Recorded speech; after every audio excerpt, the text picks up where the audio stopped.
አብይ አህመድ በጅማ ከተማና አካባቢው የልማት ጉብኝት ባደረገበት ወቅት በተለያዩ ጊዜያት የኦሮሚያ ክልልን በርዕሰ መስተዳድርነት የመሩትና ኦህዴዶችንና ጥቂት የኦሮሚያ ብልጽግና አመራሮችን በመያዝ በወቅታዊ የኢትዮጵያ ሁኔታ ሚስጥራዊ ስብሰባ ማድረጉን ከታማኝ ምንጮች የደረሰን መረጃ ያመለክታል።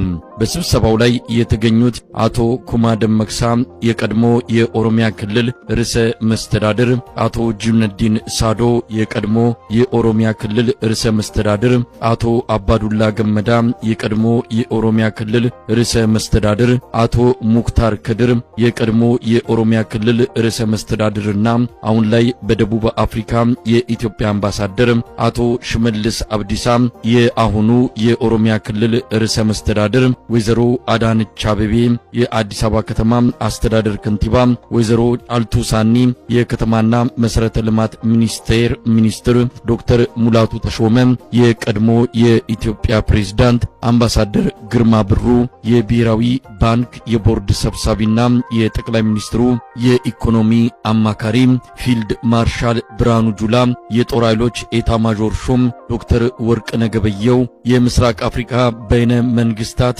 የኢጋድ ዋና ጸሐፊ በጅማው ስብሰባ ላይ የታደሙ መሆናቸውን ለማወቅ ተችሏል። ከላይ በስም ዝርዝር የተዘረዘሩት የቀድሞና የአሁን የኦሮሞ ባለስልጣናት በልማት ጉብኝት ስም በጅማ ከተማ ጥልቅ የሆነና ልዩ የግምገማ ስብሰባ አድርገዋል።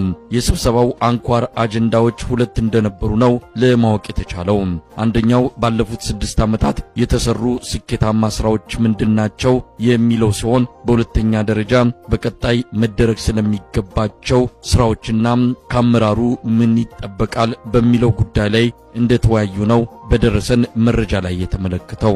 የነዚህ አንኳር አጀንዳዎች ማዕከላዊ ጭብጥና ዋነኛ መለኪያ መስፈርቶች ኢትዮጵያና ሕዝቦቿ ያሉበትን ነባራዊ ሁኔታና ላለፉት 6 ዓመታት የመጡበትን መንገድ በመገምገም በአጠቃላይ ሀገራዊና ሕዝባዊ ሁኔታ ላይ የመፍትሄ አቅጣጫ ማስቀመጥ ሳይሆን እንወክላለን የሚሉትን የኦሮሞ ሕዝብ ከሌሎች ኢትዮጵያን የተለየ ተጠቃሚ ባያደርጉትም ቅሉ የኦሮሞን ሕዝብ እንደ ሽፋን በመጠቀም የኦሮሞን ሕዝብ በኢትዮጵያ ሰማይ ስር ከማበልጸግ አንጻር የተቃኙ እንደነበሩ ለማወቅ ተችሏል። ከታማኝ የመረጃ ምንጮች ለማወቅ እንደተቻለው በሁለቱም አጀንዳዎች ላይ በተደረገው ልዩና ሚስጥራዊ ግምገማ የጋራ መግባባት የተደረሰባቸው የስኬት ነጥቦች በዝርዝር ተቀምጠዋል። የመጀመሪያው የኦሮሞ ሕዝብ ለዘመናት ሲታገልላቸው የነበሩ ጥያቄዎችን ከመመለስ አንጻር በርካታ ስኬቶች መመዝገባቸውን የጋራ ድምዳሜ ላይ ተደርሰዋል። ከበርካታ ስኬቶች መካከል እንዳብነት የተነሳው ደግሞ የሚኒሊክ ቤተ መንግስት እድሳት ነው። በዚህ አጀንዳ ስር እንደ ስኬት የተነሱት ጭብጦች ለዘመናት በወራሪው ሚኒሊክ ስም ይጠራና ነፍጠኛው ይመካበት የነበረውን ታላቁን የሚኒሊክ ቤተ መንግስት በማደስ ነባርና በሕዝብ የሚታወቅበትን ስም ከእድሳቱ በኋላ በይፋ አንድነት ፓርክ የሚል ስያሜ ስለሰጠነውና የቤተ መንግስት በመንግስት መገናኛ ብዙሃንም ሆነ በሌሎች መንግስታዊ ሰነዶች ከዚያን ጊዜ ጀምሮ የሚኒሊክ ቤተ መንግስት እየተባለ እንዳይጠራ አድርገነዋል። በሂደትም ካሁን በፊት የነበሩት ሰነዶችን በማስወገድ ወደ ቀጣዩ ትውልድ እንዳይተላለፍና ከአእምሮ እንዲጠፋ እናደርገዋለን። ቀሪ የነፍጠኛ ስርዓት ምልክቶችንም ከዋና ዋና የኢትዮጵያ የታሪክ ማህደሮች እንዲፋቁ በውል ትርክትና በአገር በቀል ስርዓት በመቀየር በኦሮሞ ሕዝብ እሴቶችና ትውፊቶች እንተካዋለን። በሕዝብ ዘንድ ይከበርና ይፈራ የነበረውን የነፍጠኛ ምልክት የሆነውን ቤተ መንግስት በፓርክነት ማንኛውም ዜጋ ገብቶ የሚጎበኘው ርካሽና ባዶ ነገር እንደሆነ በማሳየት የእንስሳት መናኸሪያና የእጽዋት ማዕከል አድርገነዋል። በድሮ ሚኒሊክ ቤተ መንግስት በአሁኑ የአንድነት ፓርክ ውስጥ በጣም ግዙፍ የእጽዋት ማዕከል እየገነባን ነው። ይህም ሌላኛው የነፍጠኛው ስርዓት ምልክት የነበረውን ቤተ መንግስት በቀጣዩ ትውልድ በእጽዋት ማዕከልነት ብቻ እንዲታወቅ ማድረጊያ ነው።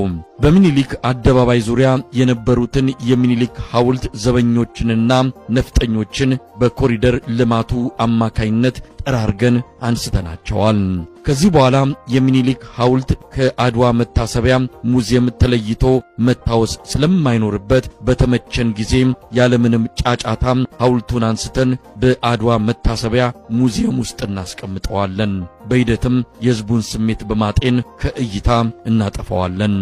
በአጠቃላይ ለረጅም ዓመታት የተገነባውን የነፍጠኛው ሥርዓት ምልክቶችንና መመኪያው የሆነውን የሚኒሊክ ቤተ መንግሥት በ6 ዓመታት ውስጥ ብቻ ከታሪክ ማህደርና ከመጪው ትውልድ አእምሮ ለመፋቅ መሰረት የጣልን ስለሆነ የኦሮሞ ሕዝብ ትግል ከፍተኛ ስኬት ተደርጎ መወሰድ አለበት ተብሏል። ይህም ተጠናክሮ መቀጠል እንዳለበት የጋራ መግባባት ላይ ተደርሷል። በክልሎች በከፍተኛ ስኬት የተሰሩ ስራዎችን በተመለከተም የኦህዴድ የትላንትናና የዛሬ አመራሮች በጥልቀት ተወያይተዋል።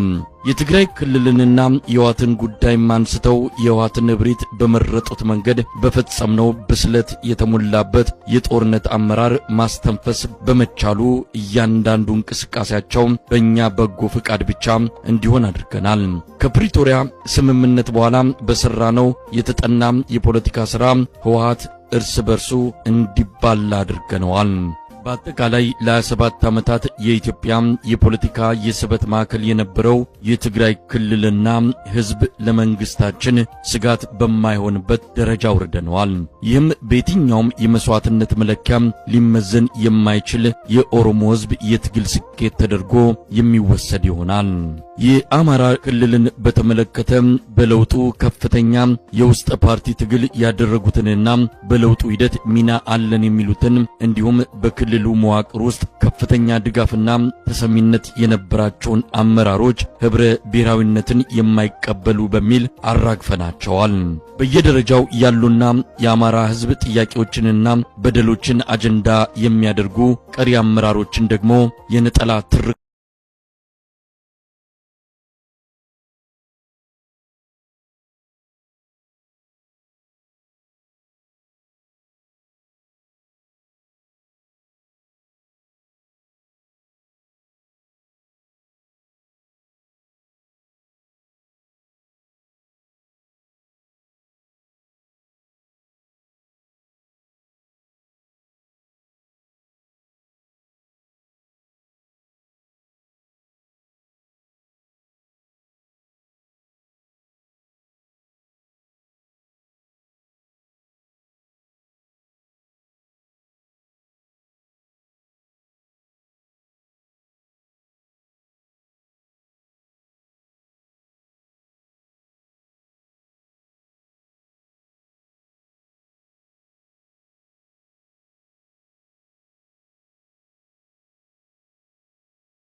ደህና ነህ?